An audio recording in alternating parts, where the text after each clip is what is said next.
Amnesia The Dark Descent is the only game that has ever given me nightmares. In fact, it's the only piece of horror media that I can recall that has given me nightmares. But being the freak of nature I am, I loved it. It was actually a nightmare about this game that made me want to do the Frictional Games series to begin with. Back when this game came out, it took the internet by storm. I'm gonna go out on a limb and say that most people my age grew up watching a Swedish man scream at barrels in this game. Whoop barrels, you little fucker, what you The Let's Play genre already existed, but this game made it the main genre on YouTube back in 2010-2011. This game fully commits to the hide-and-seek elements of the Penumbra games. It also keeps the physics and puzzles of the Penumbra games. But probably the biggest reason that this game has been stuck in my head for well over a decade now is the fact that this game has swag. This game fucks. The art style of this game is gorgeous. It has a very gothic feel, and the castle setting really adds a lot to the game's presentation. The game takes place in 1839, so it has some classy charm. Its atmosphere and ambience is the main source of horror here. Don't get me wrong, the monsters are great, but the atmosphere takes everything up to 11. In this game you play as a man named Daniel, who wakes up and can't remember anything other than basic facts about himself and that he is being hunted by a shadow. As the game goes on, Daniel's memories come back to him through notes and flashbacks.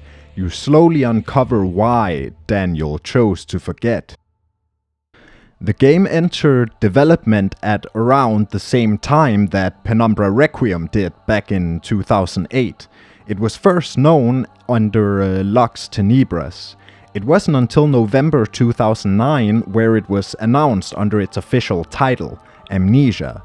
Initially they wanted to reintroduce a combat system, but that idea was quickly removed because they encountered a lot of the same issues that they did back in 2007 with Penumbra Overture.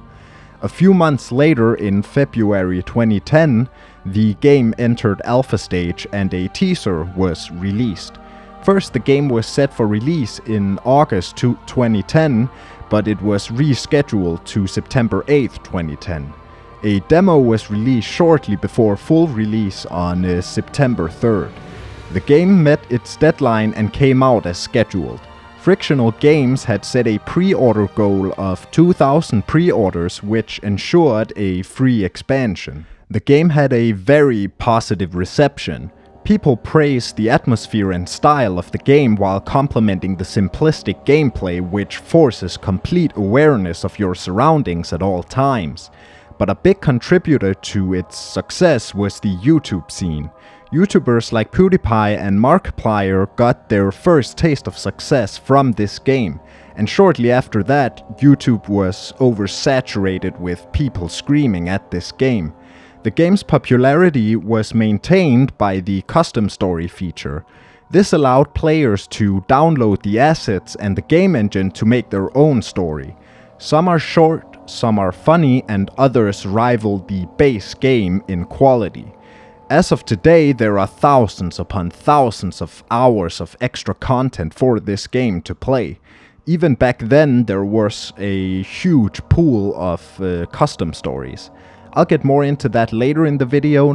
Now we're gonna jump into the main game so I can show you what the fuss is about. When you start the game, you're immediately introduced to Daniel. He just drank the amnesia potion and he is trying to remember basic things about himself, like his name, where he lives, and also that he has to stop someone who for now remains unnamed. Meanwhile, you get short peeks of different areas in the castle as Daniel fades in and out. He also mentions that a shadow is hunting him. Now we know what we have to do, and we know that there is a threat. When you wake up fully, you are greeted with the gentle taps of rain, echoing thunder, and faint light shining through the window. As you get up, you're still a bit groggy. Here you learn to use the journal. Here you can review notes, diaries, and mementos. Daniel will write certain things down that can help you in the puzzles to come. Right now you just have to follow the liquid trail. Inside this room you can find tinderboxes. You can use those to light torches, lamps and candles around the castle. We're gonna get to why that's important in a little bit. As you begin moving through the castle, the atmosphere and visual style really begins to shine. My god, this game looks so fucking cool. The castle has a certain unsettling coziness, like telling a scary story at a sleepover. As you make your way further, Daniel begins to stumble a bit and you hear a distant roar, like a scream echoing from the past.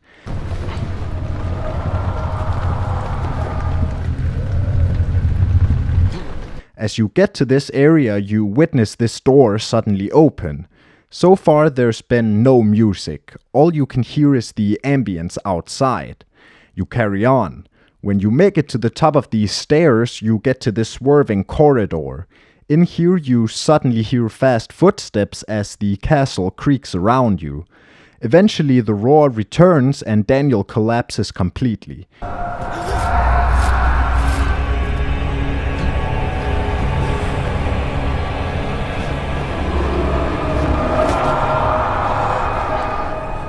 You spend a couple seconds on the ground, but Daniel gets back up, and the crescendo of noise suddenly fizzles out, and all you're left with is the howling of the wind. You make your way to this messy area where a spooky door slowly creaks open. When you enter the room, the candles are suddenly snuffed. You move further into the old archives. Here is a good place to talk about the sanity mechanic. In this game, you can lose your sanity. Looking at unsettling events or enemies will drain it, but Daniel is also a nyctophobe. He is very afraid of the dark, so if you stand in darkness, you also begin to lose your sanity.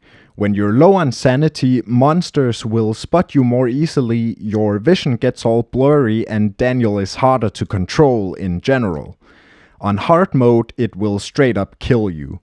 In the light, your sanity will slowly get better, but by completing puzzles, you can increase it drastically. Shortly after that, you will have made it to the old archives. In here, the castle begins to shake again. You get your lantern. This will be your main source of light, but you need to find oil to keep it powered, much like the flashlight in Penumbra. Except here, you actually run the risk of running out of light.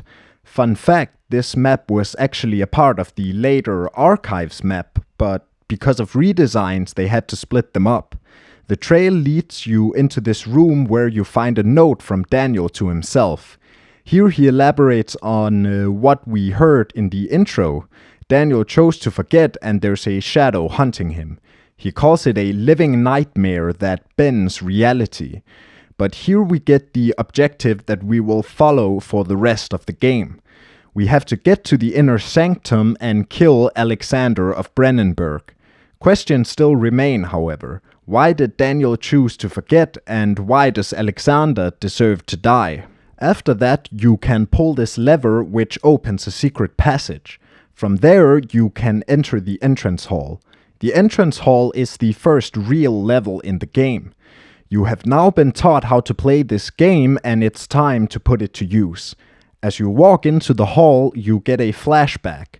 Throughout the game, familiar surroundings will bring back certain memories. Here we hear a conversation between Alexander and Daniel. We find out that Daniel went to the castle voluntarily and that the inner sanctum lies very deep beneath the ground. In this level, you have to get into the refinery. One problem, there's this fleshy tissue in the way. You need to find a way to get rid of it. You can do that by making some acid in the laboratory. The entrance hall is in ruins. The stone is crumbling away. The only lighting is the faint blue light from the outside. The whole place feels desolate, abandoned. As you walk up the stairs, you can hear a distressed woman screaming through this door frame. First thing I did was go to the archives. The place is mostly dark with a few lights. You hear a growl from the darkness as you enter.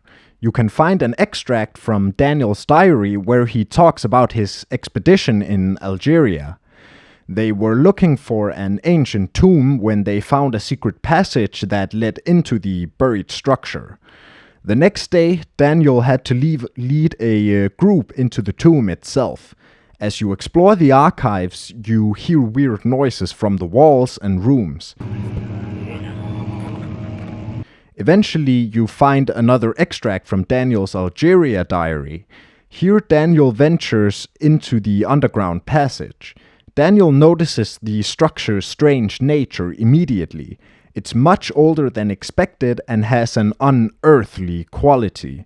They get to an antechamber where they have to remove some rocks to progress. However, things go sideways and Daniel winds up trapped inside the ancient tomb. As you move on, you hit a dead end by the history room. You have to find another way in. You can go around through this big hall. On the other side, you get another flashback. In it, Alexander plans to reinforce the castle structure because the shadow could potentially destroy it. Immediately after, your exit collapses, and you gotta find another way out. In this room, you can find the final part of the Algeria diary. Upon touching it, Daniel passes out. We hear that Daniel has been trapped for some time. Then he sees a blue light emitting from an orb and walks towards it. He grabs it and has visions of cosmic memories. Then he wakes up as the Algerians pull him to safety, and in his hands was a piece of the orb. To progress, you have to destroy this wall so you can enter the history room. As you enter, you get a flashback of Alexander showing him how to continue from here. You have to pull 3 books within a certain time frame to open this secret door. In here, you find a note from Alexander. He writes about someone named Wilhelm and some others. He has trapped them in the wine cellar and insinuates that it isn't actually wine that's in there. He does this because they draw too much attention from the public. Alexander insists on keeping the castle hidden. We still don't know exactly how Daniel ends up at the castle and why he seems friendly with Alexander so far. You can find the wine cellar key on the desk. As soon as you pick it up, the previously locked door is knocked open. After 20 minutes in any other horror game, you would have already encountered an enemy. Almost right after that, you see a monster go around the corner in the Great Hall. We're being teased by the game. We haven't encountered anything threatening yet, but we are constantly reminded that there is, in fact, something patrolling the halls of the castle. This is how they build the tension, and it just keeps escalating from here. After that, I went straight to the wine cellar. You get another flashback. This time, Daniel isn't involved. You hear Wilhelm and his boys partying with the wine. As you walk into the room where they were drinking, you see entrails scattered across the floor as another flashback comes. You hear them die. In the next room, you find Wilhelm's last words. He was summoned to Brennenburg, where he was made to kidnap people for Alexander without asking questions. He kidnapped many and they were never seen again. Then he recounts going into the wine cellar where he and his men were poisoned. Next to the note, you can pick up a bottle of Aquaregia. You'll notice that the chemicals and all the signs in the castle are in Latin. This is because at the time, early 19th century, Latin was considered a language of the cultural and educated, which makes sense considering that Alexander seems like a smart guy. You'll need that for the lab. In this other room, you can find calamine, but as you pick it up, the ceiling gives away and a barrel knocks you out. As you wake up, you make your way out. You can hear some hard thumping. You can find cuprite in the next room. Inside this storage area, you get your second glance at a monster. You can see its silhouette through the dust in the darkness. It just stands there until you approach it and it continues around the corner. Both this encounter and the one in the archives are basically scripted to only give you a sneak peek. of the monsters. You're not actually in any danger, but you don't know that as a first-time player. At the end of the area, you find orpiment, which is the last ingredient you need, and you're done here. Upon leaving, you get your first glimpse of the shadow. It's in the form of these fleshy blobs that grow on the environment. Anyways, now you can go to the lab. As you put the chemicals into their respective glass, you hear a rumbling roar that shakes the environment. I really like these moments where you hear random things in the background. It helps emphasize the feeling that the castle and the monsters are the same character. Here you make the acid, and you can now enter the refinery.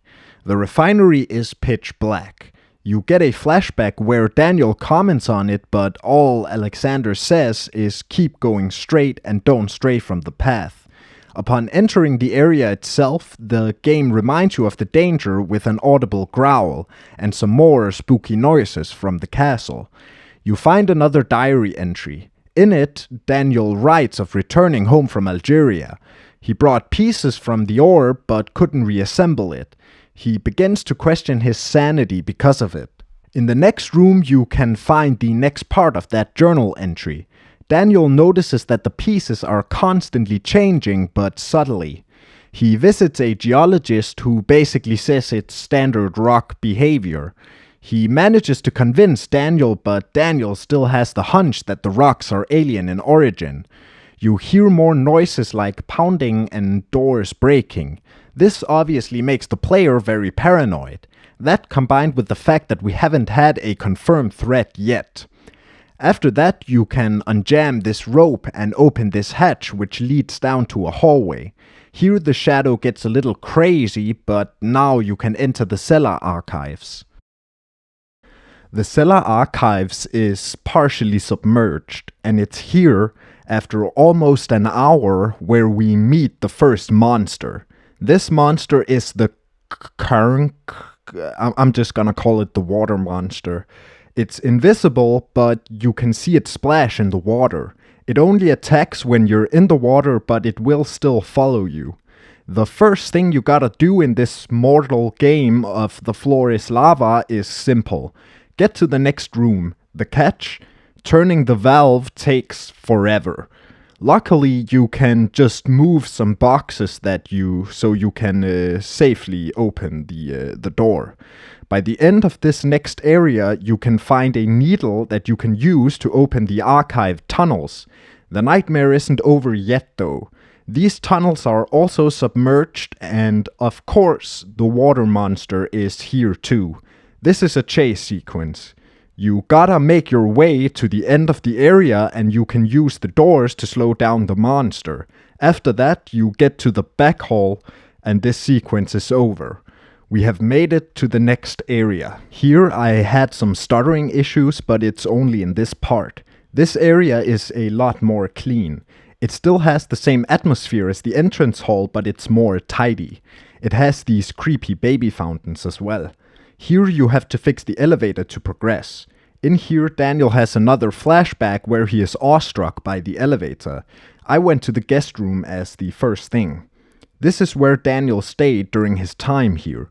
We get a flashback of Daniel looking for his journal, hinting at the fact that Alexander and his servant stole it.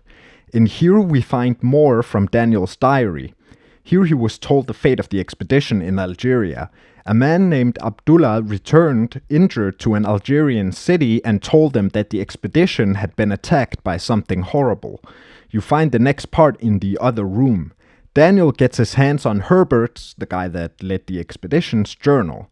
Herbert writes that they got Daniel out after an hour of being trapped. This confuses Daniel as he was suffocating almost immediately. Then he reads that Herbert retrieved the orb, but Daniel has the pieces in his study. This confuses him even more. You can use the crowbar from the bedroom to pry open this locked door. In here, we hear Daniel looking for a key, and you can find the last part of the diary. Here, Daniel wakes from a nightmare and somehow knows how to fix the orb. The broken pieces merge together, and he now has the stone relic in his room. Shortly after reading that, you hear a growl as something enters the room. It begins to strike the door as you hide in the closet. This is the servant grunt. It is one of the main enemies in this game and this game's mascot. It's slow but builds up momentum when chasing and is therefore hard to outrun when you can't use obstacles. The grunt, along with other enemies, will spawn in and investigate an area. They can be there for a pretty long time, but they do eventually leave, and you can roam safely again. They can still return, however. Early concept art shows the grunt in an 18th century attire, but Thomas Grip thought it resembled the Swedish frog character Groten Boll way too much. Very little is known about the creation of these things, but it's speculated that the poisoned wine did it, and Wilhelm and his boys are now servant grunts. The grunt is vaguely humanoid in that it has a head and 4 limbs sticking out of its torso, but it's horrifically disfigured to the point where it doesn't even register as human. After the grunt leaves, you can find the machine room key behind this painting. Next, I went to the study next door. Inside the study, you can hear the echoes of suffering dogs through the hallways. The study is dark with only the faint light of candles in the hallway. You can find a note in this room which details the discovery of an orb. The writer found it in a cavern in the woods while staying at Allstadt, a town near the castle. He says he was pursued out of the cavern after taking the orb by something relentless. He ran past some fishermen who ended up being a temporary distraction for the pursuer. Then a light from the orb engulfed him and he just kept running as the woods around him changed. He had somehow ended up in Genoa, which it was pretty far from where Prussia was. He woke up without the orb. The writer fears the Guardian's return. Next, you can enter this taxidermy office with blood on the desk and a note. The note talks about extracting energy from the suffering of dogs, but it seems only humans can produce the right amount. The note hints at some pretty shady stuff that happened here in the castle, if it wasn't already apparent from the monsters and weird fleshy bumps that grow everywhere. The note in the office next to it further elaborates that the writer, presumably Alexander, senses some force in life and he can extract it by inflicting suffering. Upon leaving, you get a flashback of Alexander torturing the dog. Alexander sounds very robotic here, to a level beyond psychopathy. There is something strange about that man. It seems as though he's not actually a human. The hallway is blocked from here. You can destroy this weakened window and parkour past it through the night. The night holds nothing but the sounds of an owl and the wind. At about halfway, the shadow takes hold of the forest below. You get into this study where you find this object like the save stations in Penumbra. When you touch it, you also get blinded by a white screen and get some text. It seems to be from an alien. He has waited patiently to enter a gate, but a man named Agrippa didn't allow that. On the desk, you find instructions on how to repair the elevator as well as a cycle rod. After that, I went to the storage. The storage is pitch black. You can barely see anything down here. In one of the rooms, you can find a drill pod. As soon as you pick it up, a grunt spawns. After it leaves, you can go down this corridor where you get a flashback from the woman we heard in the entrance hall. She is begging to be let go. At the end, you see your main objective in this area. You have to get past this rubble.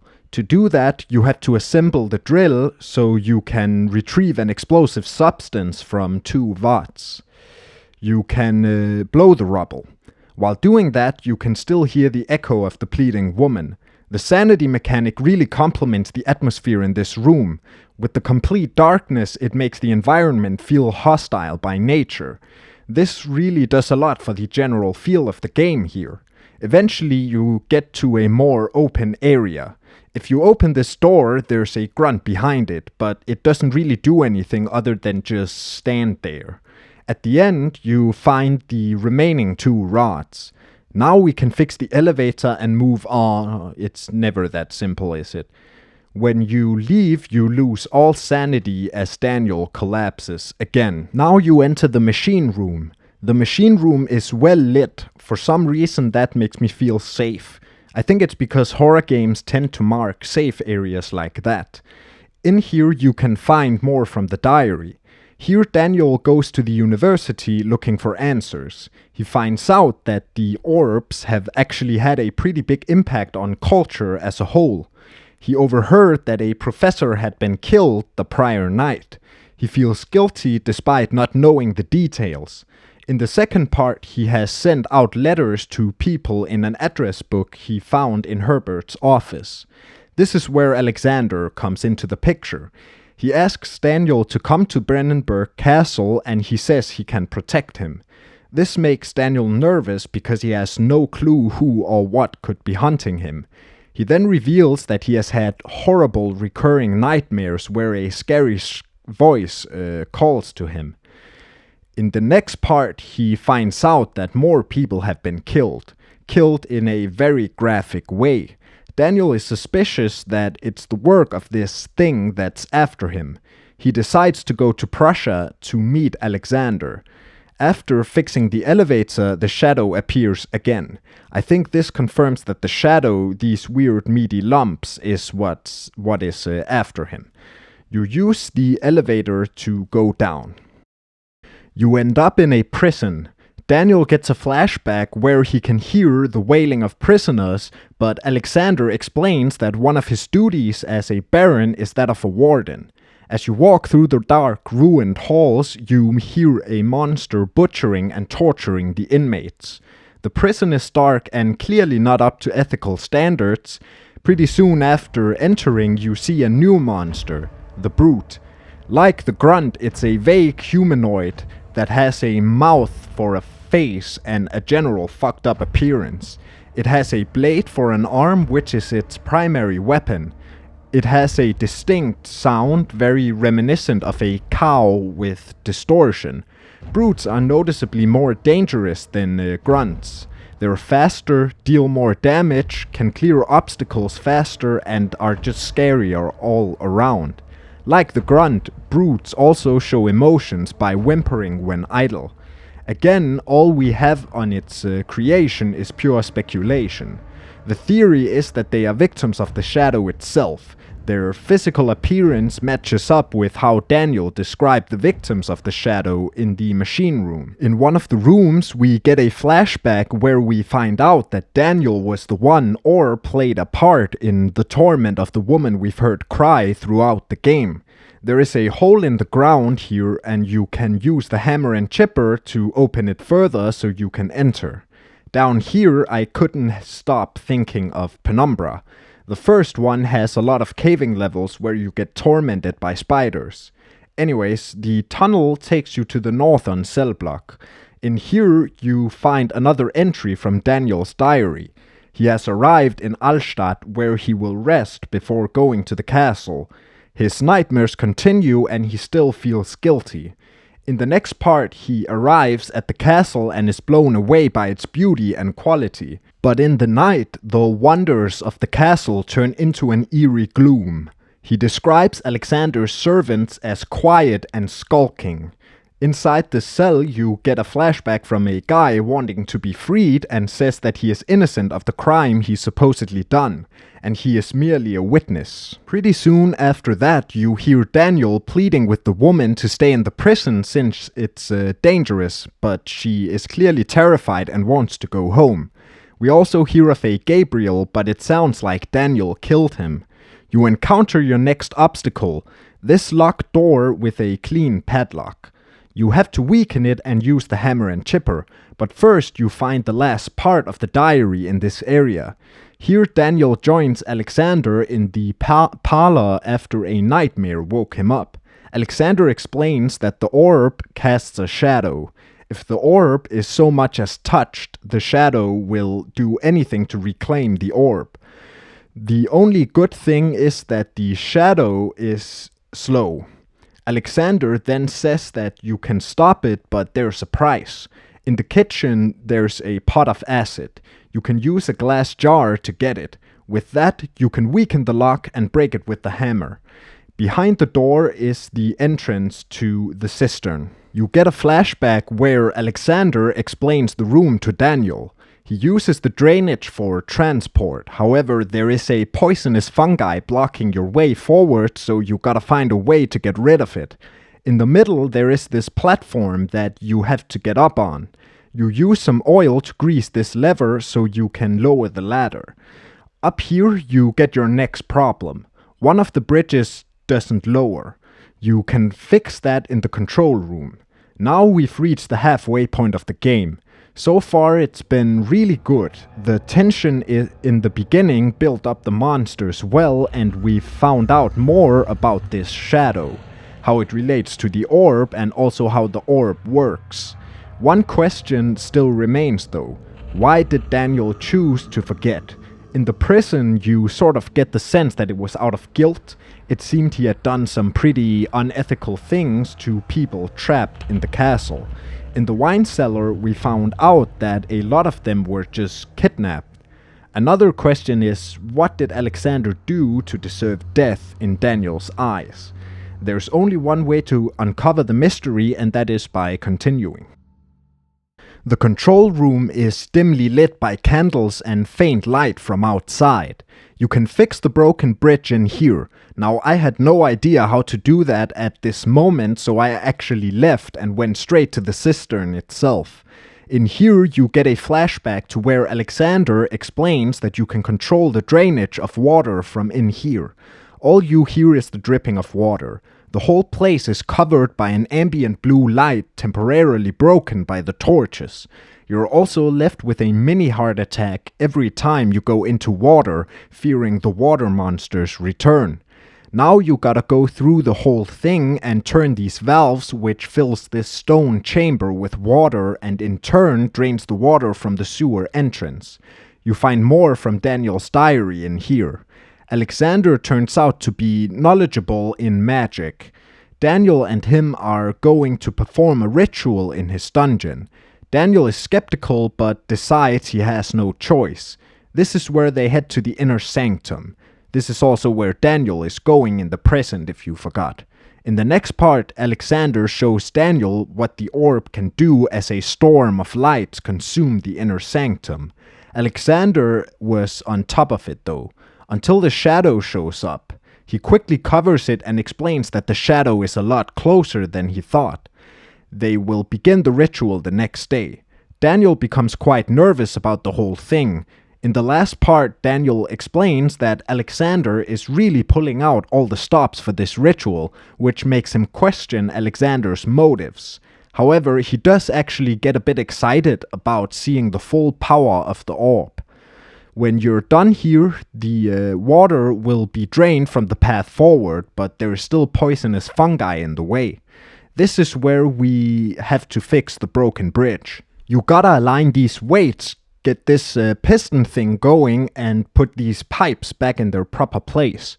Now with the mechanism working and using some brute force, you can lower the bridge and enter the morgue.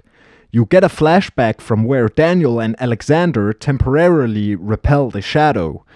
They're heading to the morgue to continue the ritual.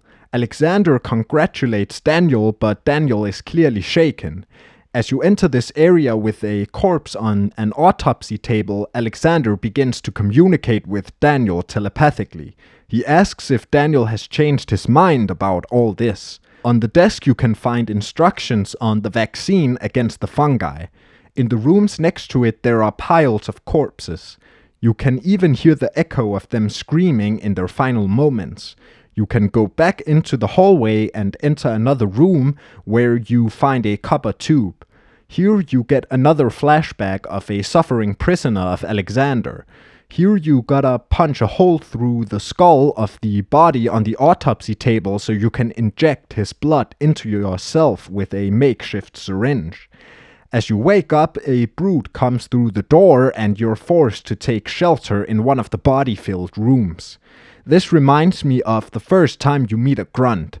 This game has these moments where they let the tension die down only to catch you completely off guard. It's not a jump scare, but it still creates a sudden surge of panic as you scramble for a place to hide. Now that you're vaccinated, you can finally enter the sewers.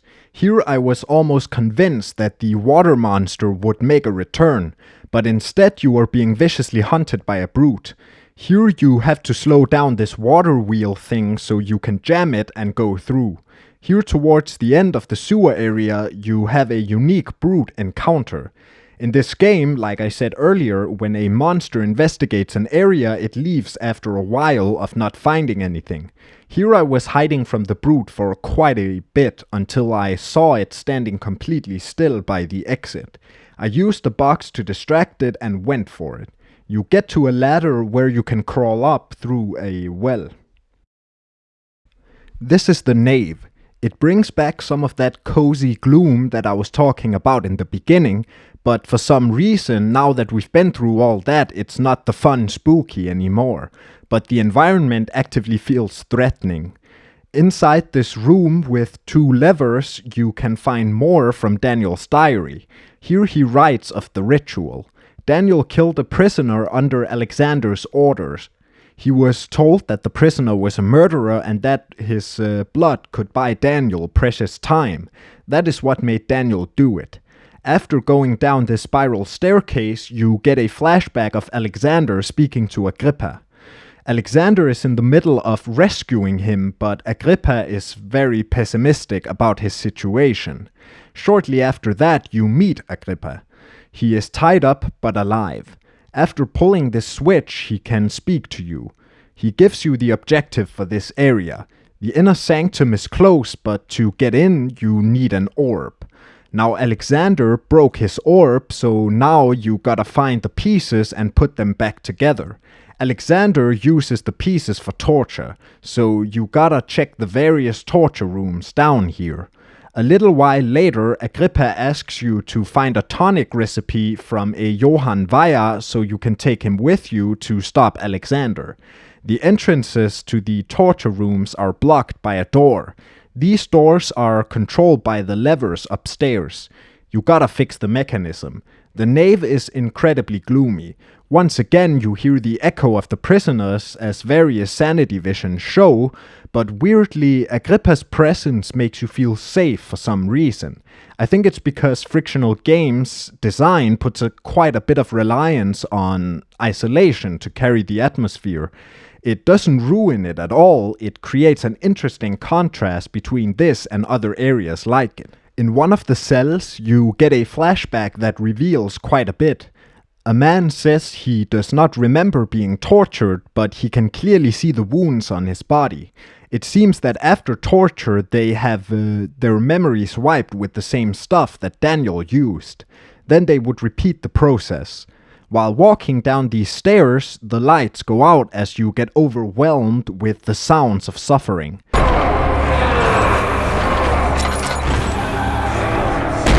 This immediately breaks the comfort that this area has had so far. Although the paths to the torture rooms are blocked, you can enter the chancel. This is a huge open area with 2 crossing bridges that lead to different rooms. A grunt spawns here. When you're out on the bridges, you're basically a sitting duck. The grunt can spot you from across the room. When you step onto the bridges, you get a flashback. Daniel compares the area to Orpheus going into the underworld, where Alexander then says Daniel has great intuition. This greatly confuses him. You can find a note from Alexander. This reveals that Alexander needs to harvest the energy from the orb to sustain his life, which, according to this note, spans centuries. We've already found notes from him dating back to the 17th century, so it was always a strong suspicion, but here he outright states it. In the opposing room, you find another diary entry from Daniel. Here it's confirmed that Daniel took part in torturing the prisoners. He says he feels no mercy because Alexander told him that they were bad people that deserved it. I like the sentence, "What can make a man fall so far from the grace of a civilized existence?" It shows how Alexander has completely persuaded Daniel into thinking that all these people deserve everything he's doing to them. The last room here is the entrance to the inner sanctum itself. This is where you need to put the orb once you've assembled it. Alexander once again speaks to you directly. He taunts Daniel for feeling guilty about his actions, saying that he started it. Obviously, Daniel had no idea what would happen here in Brennenburg, only Alexander did. Right after that, you even get a flashback where Alexander explains how to properly instill terror in the other inmates.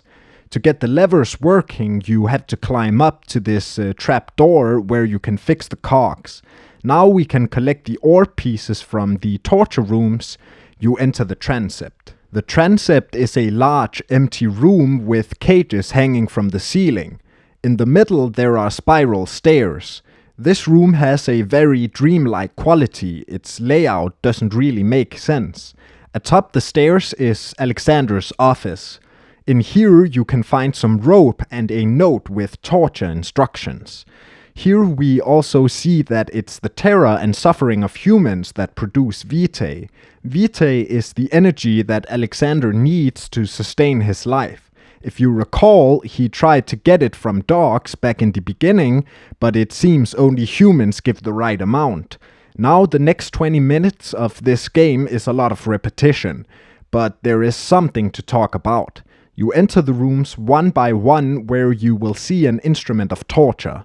Here you really begin to see how fucked up Daniel actually got. He used these instruments on various prisoners. Meanwhile, you can hear echoing memories of Daniel almost relishing in what he's doing. You get more and more information throughout this section, and it becomes pretty clear that the people being tortured actually are innocent. Now we know why Daniel chose to forget. He found out eventually that Alexander made him torture regular people. When you're done in the transept, you can head to the choir. In here you can find 2 ritual chambers. In one there's a note.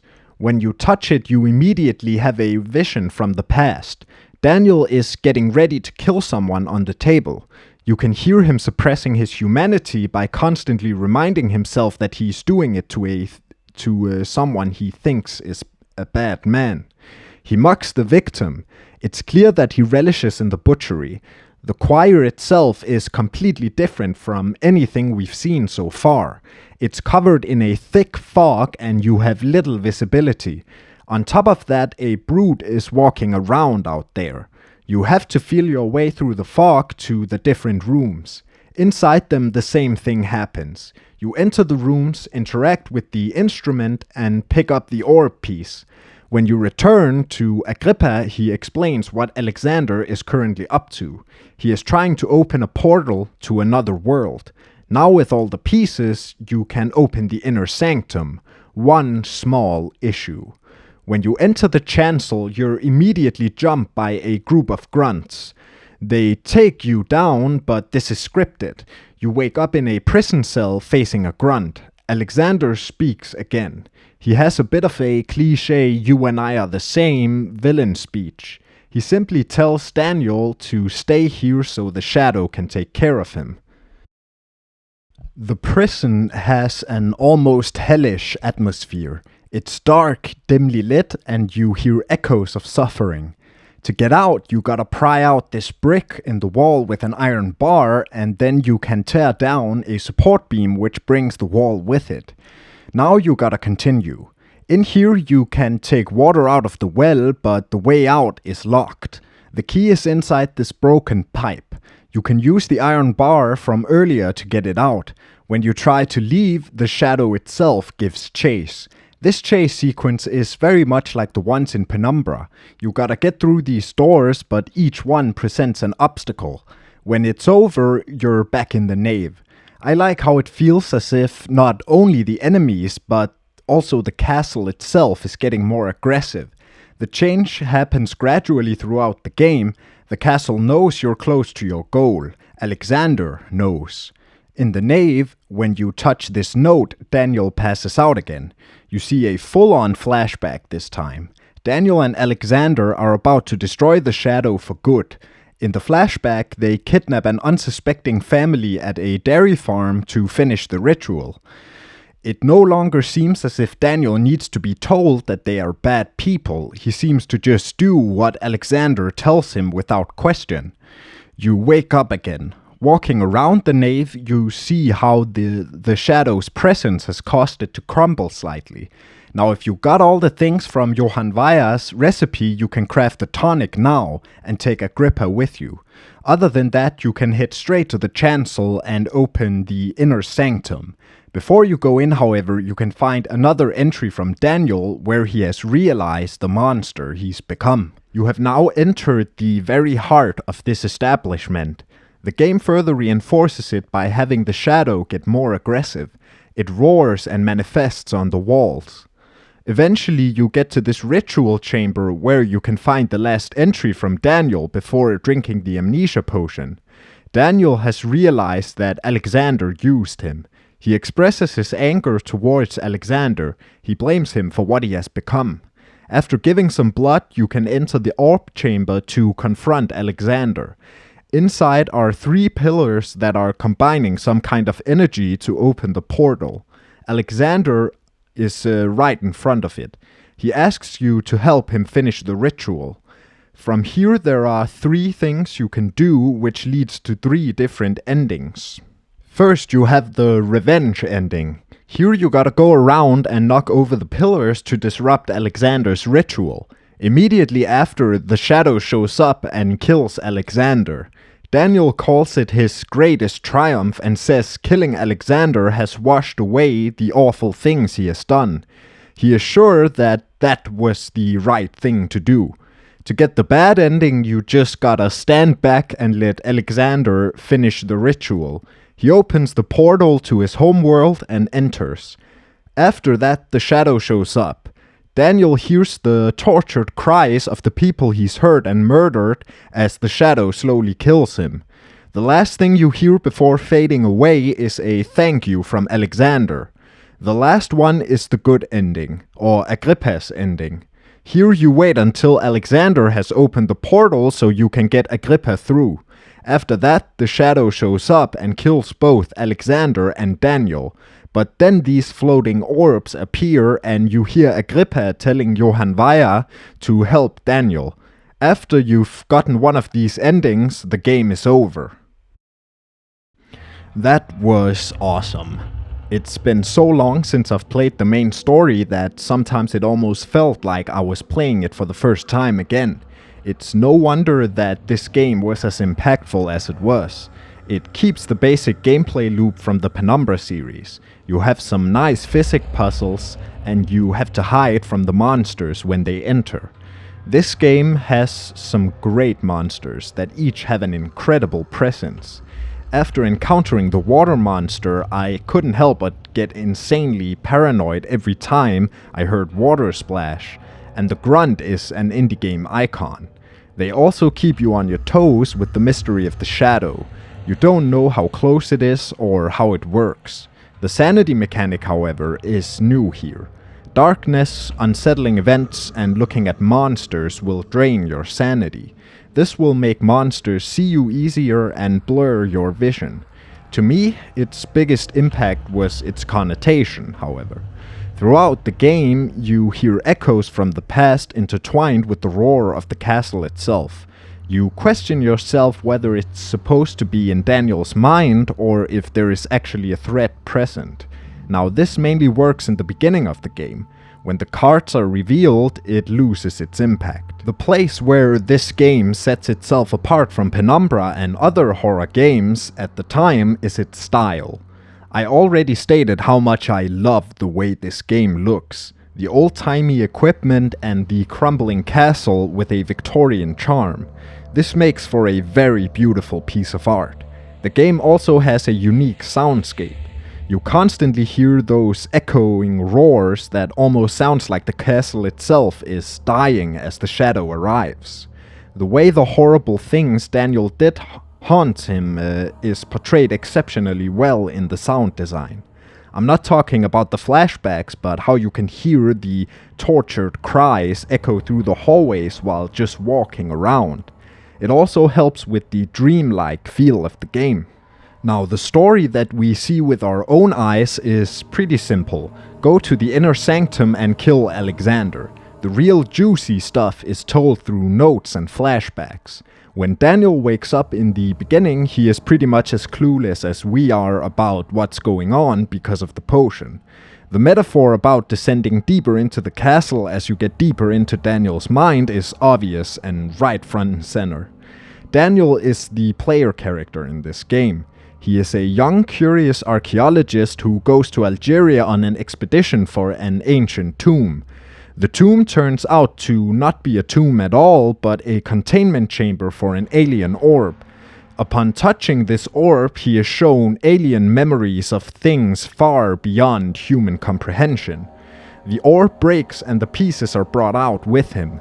After returning home, he noticed the peculiar state of the orb's pieces.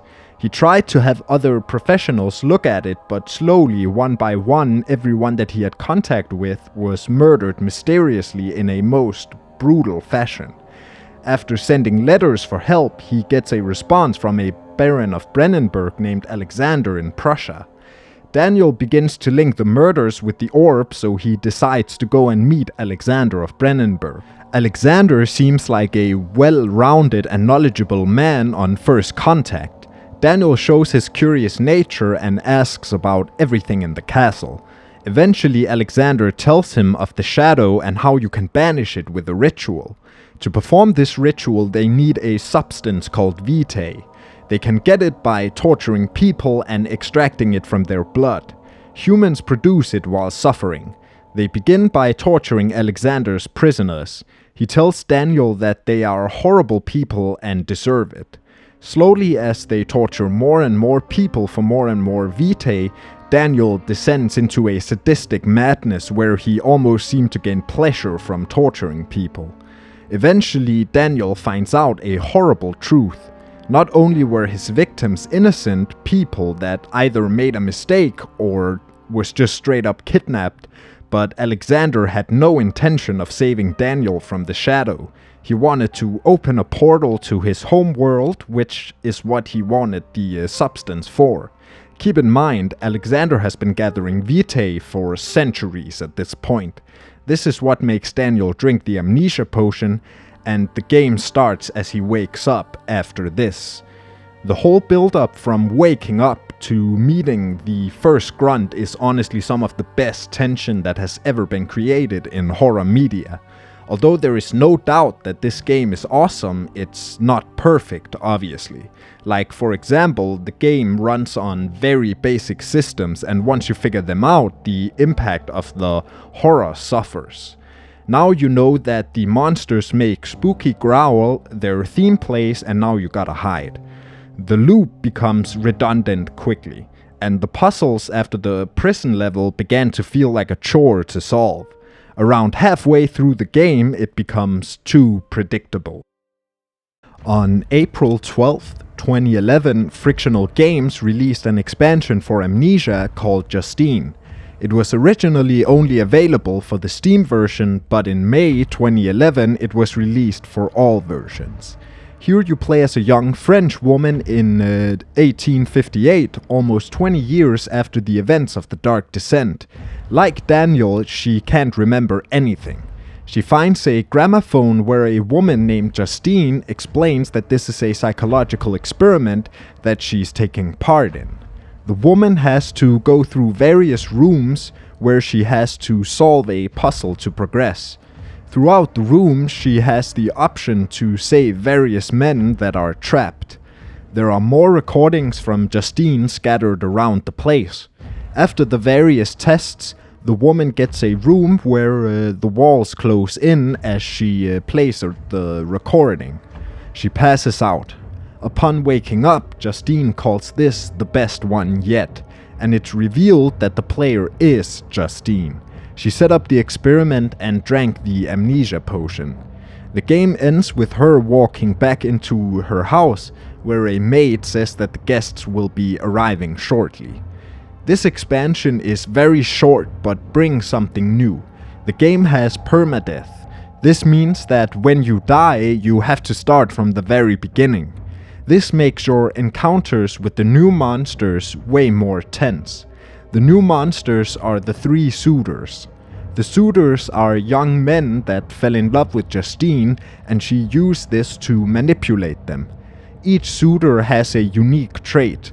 The first one is Aloy. He acts just like the enemies in the base game.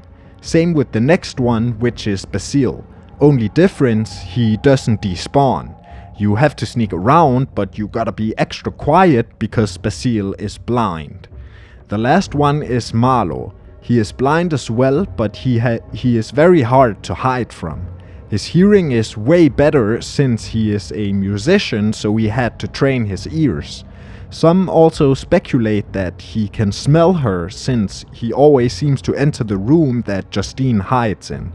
All in all, Justine is a great experience.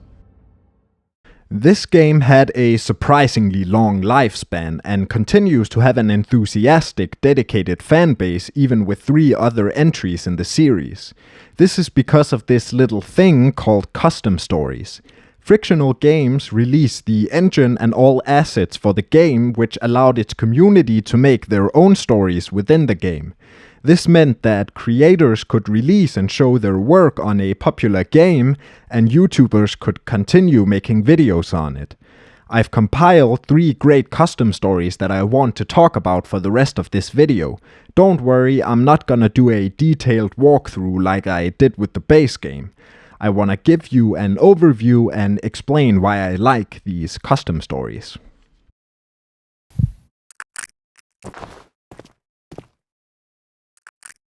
The Great Work is a custom story by Damascus. This is an absolute classic in the Amnesia community. Not only is it around the same length as the base game, but it takes place in the same universe.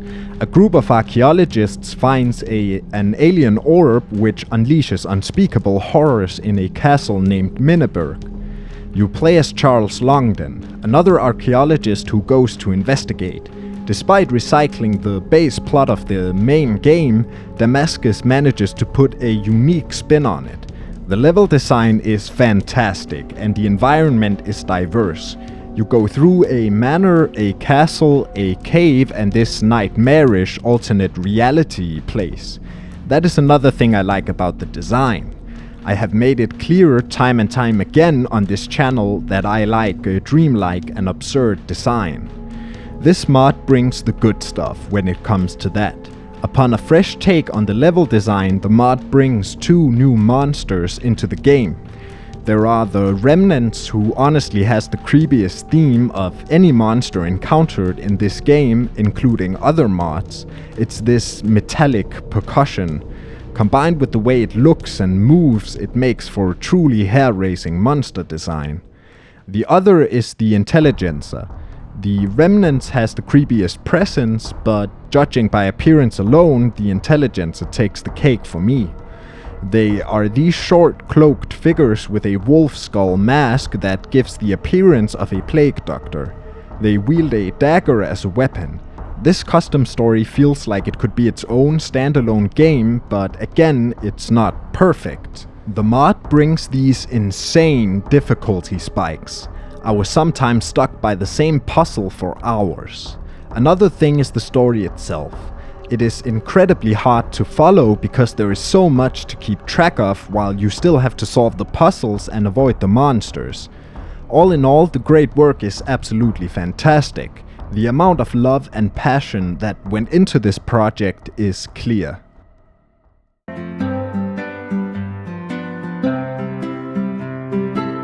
A Late Night Drink is a custom story by D'Angelo and is another classic of this community.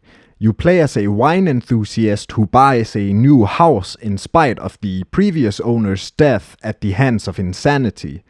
The reason for this is that the house has a wine cellar of very high quality stuff. Originally, you wanted to wait until morning to try the wines, but excitement has left you unable to sleep. Therefore, you decide to go down there for a little sip for the wait. However, it turns out that the wine was laced with some pretty hefty stuff, and you go on an insane trip. After that, you go to some limbo-esque place with a bunch of doors. Here you meet Vincent.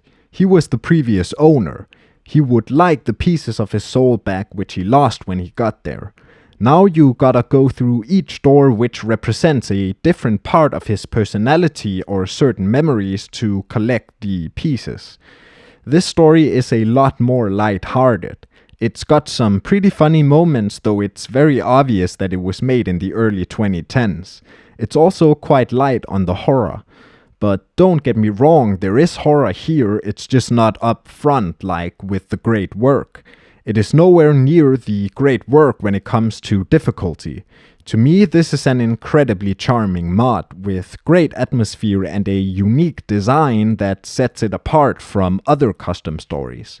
It's also only around 2 hours and is D'Angelo's first attempt at creating anything related to video games. Knowing that, my only critique is just that it wasn't scary enough.